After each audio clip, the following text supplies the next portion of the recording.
अस्सलाम वालेकुम दोस्तों। मैंने मुफ्ती साहब से क्यों माफ़ी मांगी है। मुफ्ती मोहम्मद इस्माइल साहब मुझे माफ़ कर दें। मैंने ये वीडियो बनाया था और उसके बाद से बहुत सारे लोगों ने मुझसे फ़र्दन फ़र्दा मुलाकात करके ये पूछा कि तुमने ऐसा क्या किया था जिसकी वजह से तुमने मुफ्ती साहब से माफ़ी मांगी इंटरनेशनली वीडियो पर आकर के, ज़रा हमें बताएं। तो मैंने उनको बताया तो सही, पर मुझे ज़रूरी लगा कि इस ताल्लुक़ से एक वीडियो बना करके डालूं कि मैंने मुफ्ती साहब से क्यों माफ़ी मांगी है, क्योंकि हर किसी को इस बारे में पता नहीं है।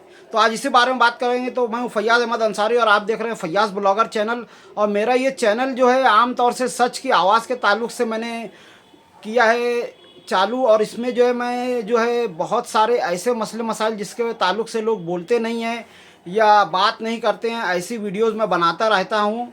और अपनी वीडियोस के ज़रिए मैं ये चाहता हूँ कि माशरे से बुराइयाँ ख़त्म हों और मज़दूरों के हक़ के ताल्लुक़ से आवाज़ उठाई जाए, मज़दूरी महंगाई के हिसाब से बढ़ा करके दी जाए। इस ताल्लुक़ से मैंने कई वीडियोज़ में मुफ्ती मोहम्मद इस्माइल साहब से ये कहा था कि जैसे मुफ्ती साहब ने एक दो उनके बयान में और उनके जलसों में कहा कि मेरे कुछ सेठ दोस्त हजरात हैं जो ये कहते हैं कि मैं खुद साइकिल पर आता हूँ और मेरा कारीगर होंडे पर आता है, या मेरे पास बटन वाला मोबाइल है और मेरे कारीगर के पास स्क्रीन टच मोबाइल है।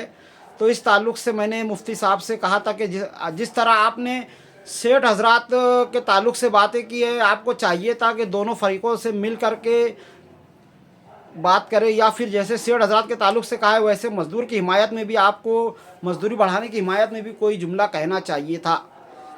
ऐसा मैंने अपनी कई वीडियोज़ में कहा है। और इसी तरह से मैंने कई वीडियोज़ में बग़ैर नाम लिए भी कहा है कि हमारे शहर के सियासतदानों को मज़दूरी के ताल्लुक़ से बोलना चाहिए।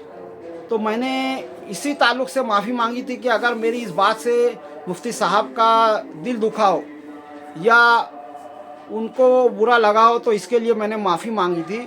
और यही मेरी वीडियो का इंटेंशन था, मकसद था कि आप लोगों को पता चले कि मैंने ऐसे क्या कह दिया था कि जिसकी वजह से मुझे एक वीडियो में बाकायदा वीडियो बनाकर ये कहना पड़ा कि मुफ्ती साहब मुझे माफ़ कर दें। बहुत सारे लोगों ने इस बात का गलत मतलब ले लिया है कि अलग अलग तरीके से देख रहे हैं कि नौज़ बिल्ला उनको ऐसा लगता है कि यार मुफ्ती साहब बहुत ज़्यादा बीमार रहने लगे हैं, अब वो सियासत वगैरह से और हर चीज़ से किनारा कशी इख्तियार कर लेंगे, और शायद इसी वजह से मैंने उनसे ये बात कही है। या ऐसा लग रहा है कि यार मेरी वीडियो के ज़रिए मैं ये पैगाम देना चाहता हूँ नौज़ बिल्ला के मुफ्ती साहब का भी आखिरी वक्त चल रहा है, तो ऐसी फालतू बातों से परहेज़ करें। ज़िंदगी और मौत का कोई भरोसा नहीं है। जो लोग ये समझ रहे हैं तो उनको खुद नहीं पता है कि अगला पल वो जीने वाले हैं या नहीं। और मुफ्ती साहब के ताल्लुक़ से मैं ये कहना चाहूँगा कि पूरे मालेगाँव शहर के आवाम की दुआएं उनके साथ है, और अल्लाह तबारक व तआला दुआओं को सुनने वाला है। तो अल्लाह तबारक व तआला ऐसे दुआओं को रद्द नहीं करेगा, और मुफ्ती साहब इंशाअल्लाह एक लंबी ज़िंदगी हम लोगों के साथ सेहत व आफ़ियत के साथ गुजारेंगे इंशाअल्लाह। और मैं ये चाहूँगा इस वीडियो के ज़रिए कि मुफ्ती साहब के सेहत याबी के लिए और उनकी बेहतरीन सेहत के लिए सारा गाँव दुआ करे।